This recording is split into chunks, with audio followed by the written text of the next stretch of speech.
കണ്ണൂരിൽ KSU പ്രവർത്തകരുടെ ആക്രമണത്തിനിടെ പരിക്ക് പറ്റിയ അന്നത്തെ മന്ത്രി വീണ ജോർജിനെ ആശുപത്രിയിലേക്ക് മാറ്റി ഉടനെ കേസെടുക്കണമെന്ന് CPIM നേതൃത്വം നിർദ്ദേശിക്കുകയായിരുന്നു. ആ കാഴ്ചകൾ നമ്മൾ കണ്ടിട്ടുള്ളതാണ്. തൊട്ടു പിന്നാലെ വീണ ജോർജിന്റെ ഗൺമാൻ നൽകിയ ആദ്യ മൊഴിയിൽ ആയുധത്തെപ്പറ്റി, പ്രത്യേകിച്ച് മാരകായുധം ഉപയോഗിച്ച് കഴുത്തിന് പരിക്കേൽപ്പിച്ചു എന്നുള്ളതായിരുന്നു മൊഴിയായി പുറത്തു വന്നിരുന്നത്. പക്ഷേ മൊഴി നൽകി മണിക്കൂറുകൾക്കകം, അല്ലെങ്കിൽ ഈ ആയുധത്തെപ്പറ്റി പറയാത്ത മൊഴി നൽകി മണിക്കൂറുകൾക്കകം മുഖ്യമന്ത്രിയുടെ പൊളിറ്റിക്കൽ സെക്രട്ടറി ആയിരുന്ന P ശശി വിളിക്കുകയും മൊഴി മാറ്റാൻ നിർദ്ദേശിക്കുകയും ചെയ്തു. ആയുധം പോലെ എന്തോ ഒന്ന് ഉപയോഗിച്ചു എന്ന് P ശശിയുടെ നിർദ്ദേശത്തിന്റെ അനുസരണത്തിൽ പിന്നീട് കൂട്ടിച്ചേർക്കുകയായിരുന്നു, അല്ലെങ്കിൽ എഴുതി ചേർക്കുകയായിരുന്നു. ഇത് വലിയ തോതിൽ ചർച്ചയായത് നമുക്ക് ഓർമ്മയുണ്ട്. ദൃശ്യങ്ങൾ പുറത്തു വന്നതോടെ വീണ ജോർജിന്റെ ആക്ഷേപം ശരിയല്ലെന്ന് തെളിയുകയായിരുന്നു. അതോടുകൂടിയാണ് ഈ വിഷയവുമായി ബന്ധപ്പെട്ട്, ഈ പ്രതിഷേധവുമായി ബന്ധപ്പെട്ട് മന്ത്രിയുടെ കഴുത്ത് പെടലി ഉളുക്കിയതുമായി ബന്ധപ്പെട്ട് ഉൾപ്പെടെ വലിയ ട്രോൾ ഉൾപ്പെടെ വരികയും ചെയ്തത്. ഇതിനു പിന്നാലെ വീണ ജോർജ് നേരിട്ടത് സമാനതകളില്ലാത്ത അധിക്ഷേപവും പരിഹാസവുമാണ്. വോട്ടെടുപ്പിന് തൊട്ടു പിന്നാലെ വീണ ജോർജ് മൊഴി നൽകി എന്ന വാർത്ത വന്നതിലും രാഷ്ട്രീയ ഗൂഢാലോചനയുണ്ട് എന്നതാണ് ഈ ഘട്ടത്തിൽ ഉയരുന്ന കാര്യങ്ങൾ. വീണ ജോർജ് ഇതുവരെ മൊഴി നൽകിയിട്ടില്ല എന്നുള്ളതാണ്. അതായത് ഈ ദിവസം വരെ വീണ ജോർജ് മൊഴി നൽകിയിട്ടില്ല എന്നുള്ളതാണ് ഏറ്റവും പ്രധാനപ്പെട്ട വസ്തുത. വീണയെ മന്ത്രിയാക്കുന്നതിൽ പാർട്ടിയിലെ ചില നേതാക്കൾക്ക് അമർഷമുണ്ടായിരുന്നു. നമുക്കറിയാം, പത്തനംതിട്ട ജില്ലയിലെ ആറന്മുളയിൽ നിന്ന് മത്സരിച്ച് ജയിച്ചതാണ്.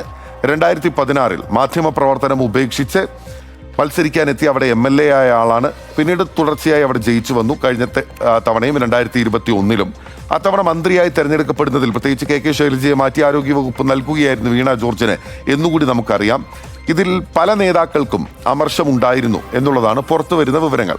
തെരഞ്ഞെടുപ്പിൽ നിന്ന് ഒഴിവാക്കണമെന്ന് വീണ ജോർജ് ജില്ലാ നേതൃത്വത്തോട് ആവശ്യപ്പെട്ടിരുന്നു എന്നുകൂടി പുറത്തു വരുന്ന വിവരങ്ങളിലുണ്ട്. സംസ്ഥാന നേതൃത്വത്തെയും ഇക്കാര്യം വീണ ജോർജ് അറിയിച്ച് ഉറപ്പുവാങ്ങിയിരുന്നു.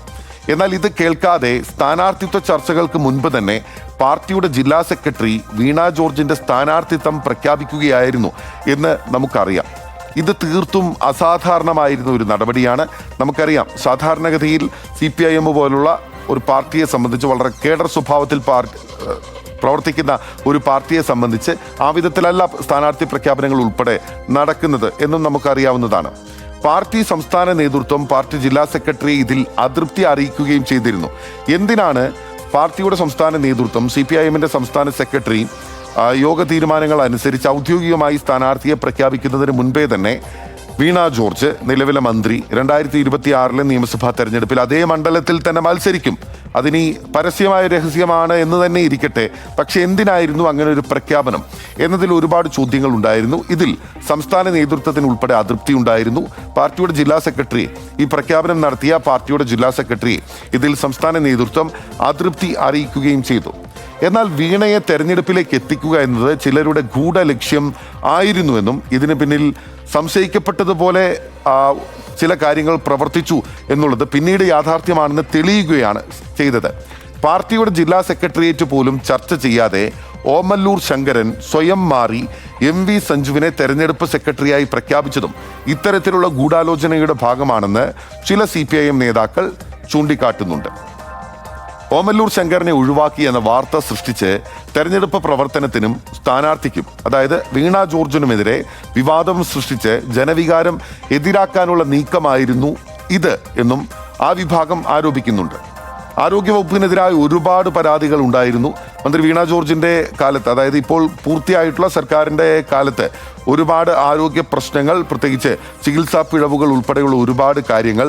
കോട്ടയത്തെ മെഡിക്കൽ കോളേജിന്റെ കെട്ടിടം ഇടിഞ്ഞു വീണ് ഒരു നിർധനയായ സ്ത്രീ കൊല്ലപ്പെടുന്ന സാഹചര്യങ്ങൾ ഉൾപ്പെടെ അവിടെ മന്ത്രി വീണ ജോർജിന്റെ ഇടപെടൽ ഉൾപ്പെടെയുള്ള ഒരുപാട് കാര്യങ്ങളിൽ വിമർശനം ഉണ്ടായിരുന്നു. അപ്പോൾ സ്വാഭാവികമായും ആരോഗ്യ വകുപ്പ് എന്നുള്ള കേരളത്തിൽ എല്ലാ കാലത്തും തൊട്ടാൽ പൊള്ളുന്ന ഒരു വകുപ്പിന്റെ സാന്നിധ്യം ഏറ്റെടുത്ത് സ്വാഭാവികമായും ആ വകുപ്പിനെതിരെ ഉയരാവുന്ന പ്രശ്നങ്ങൾ എല്ലാം മന്ത്രിക്ക് നേരെ ജനരോഷത്തിന് വഴിവെക്കും എന്നിരിക്കെ തന്നെ അതിന് സംഘടിതമായിട്ടുള്ള, ആസൂത്രിതമായിട്ടുള്ള ഒരു ചായം കൂടി ചില കേന്ദ്രങ്ങളിൽ നിന്ന് നൽകി എന്ന വിവരം കൂടിയാണ് ഇതിന് പിന്നാലെ പുറത്തു വന്നത്.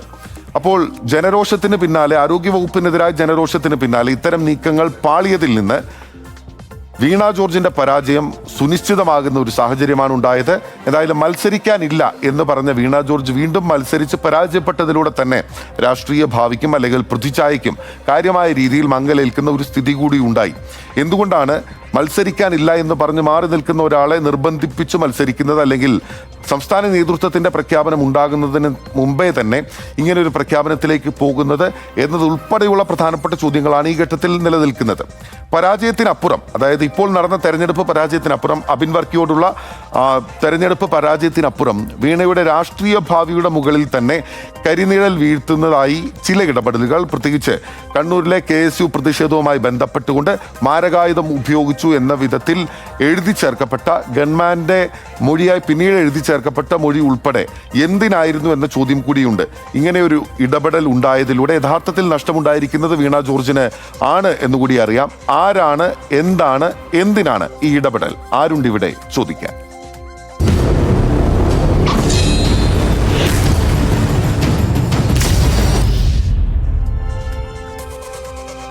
ഇവിടെയാണ് മുഖ്യമന്ത്രിയുടെ പൊളിറ്റിക്കൽ സെക്രട്ടറി എന്ന നിലയിൽ P. ശശി നടത്തിയ ഇടപെടലുകൾ CPIM ഒരു വിഭാഗം തന്നെ വെളിപ്പെടുത്തുന്നത്.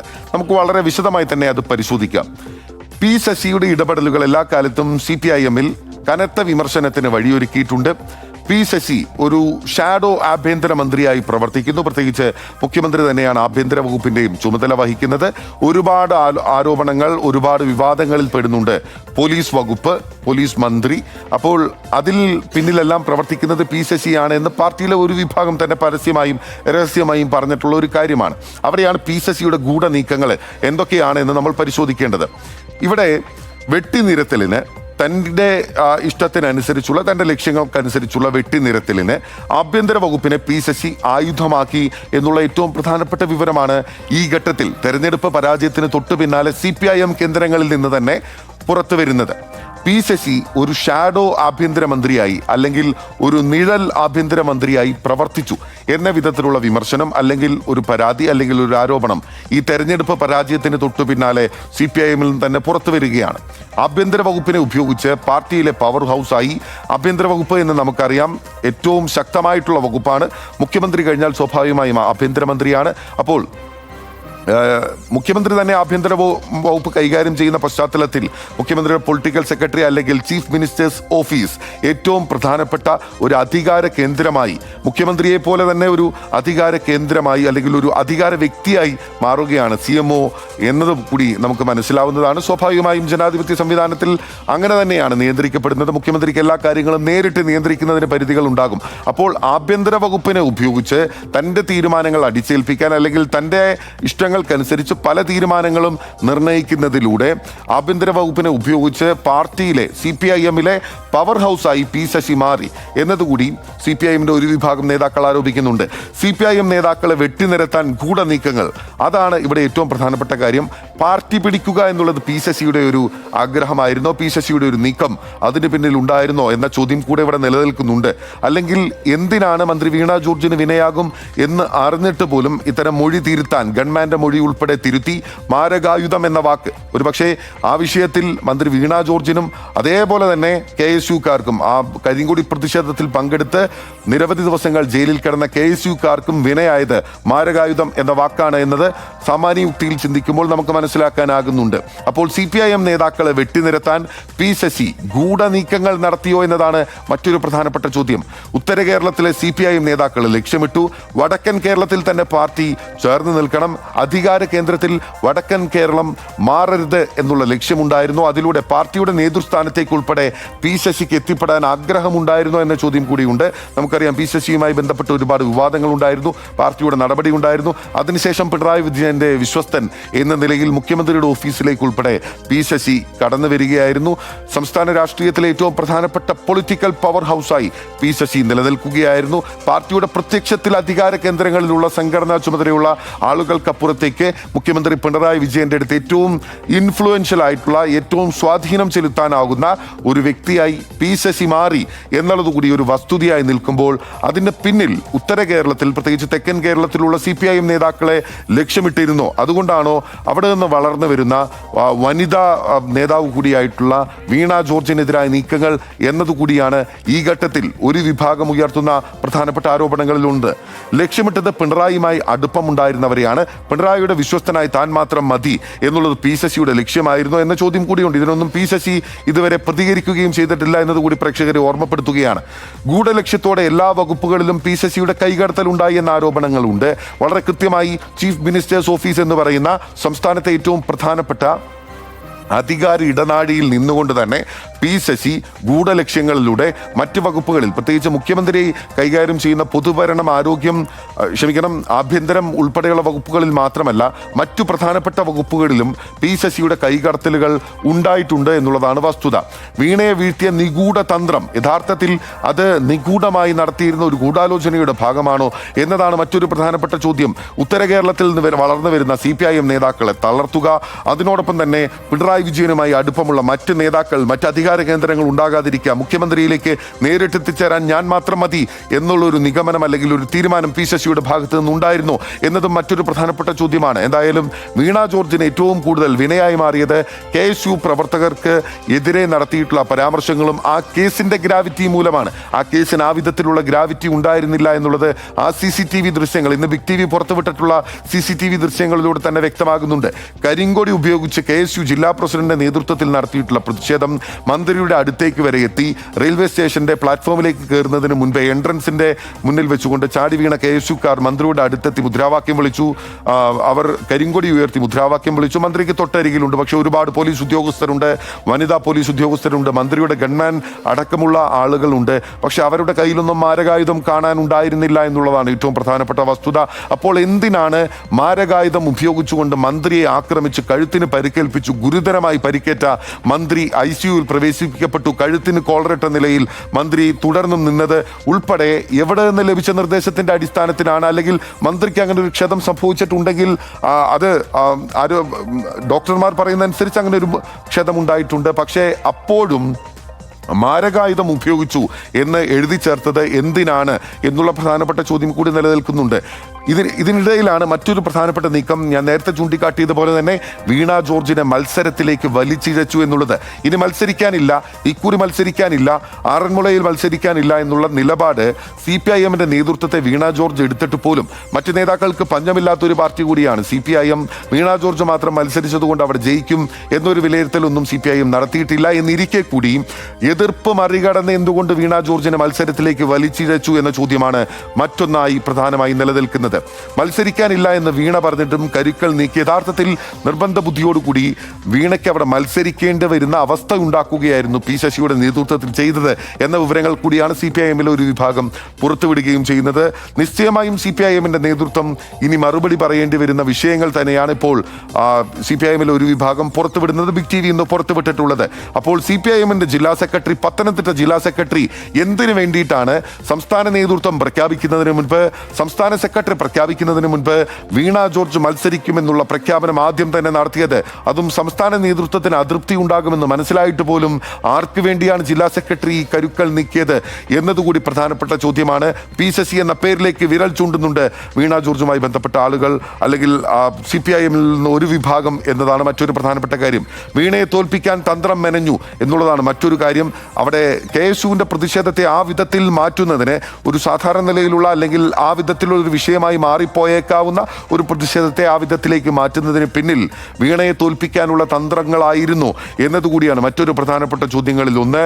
ജനത്തിന് മുന്നിൽ വില്ലത്തിയാക്കി അവതരിപ്പിക്കുന്ന വിധത്തിലുള്ള ഒരു പ്രതിച്ഛായ ഉണ്ടാക്കിയെടുത്തു.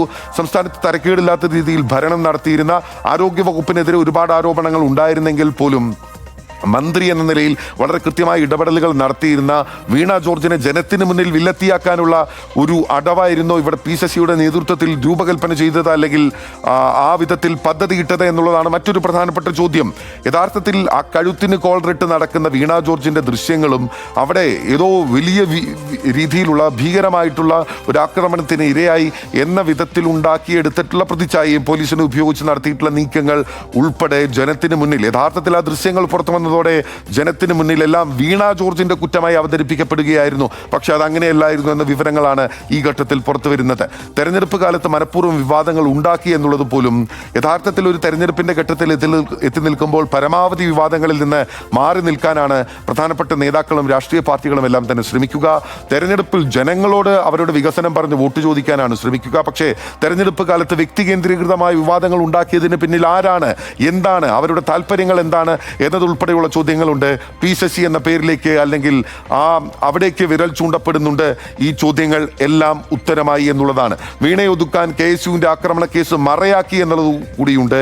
KSUവിന്റെ പ്രതിഷേധം ഉൾപ്പെടെയുള്ള കാര്യങ്ങൾ ഒരു ഭാഗത്ത് നിൽക്കുമ്പോൾ പോലും വീണ ജോർജിനെ ഒതുക്കാനാണോ ആ നടപടികളെല്ലാം ഉണ്ടായത് എന്നുള്ളതാണ് മറ്റൊരു പ്രധാനപ്പെട്ട കാര്യം. മാത്രമല്ല, ഇതുവരെ മൊഴി നൽകാത്ത ഇത് നമ്മളിപ്പോൾ സംസാരിക്കുന്ന ഈ സമയം വരെ മൊഴി നൽകാത്ത വീണ ജോർജ് മൊഴി നൽകി എന്ന വിധത്തിൽ വാർത്തകൾ വരുത്തുന്നതിന് പിന്നിൽ ആരാണ് പ്രവർത്തിച്ചത്? CMOയിലെ ഉന്നതനായിട്ടുള്ള പി ശശിക്ക് എന്തായിരുന്നു അതിൽ പങ്ക് എന്നതാണ് മറ്റൊരു കാര്യം.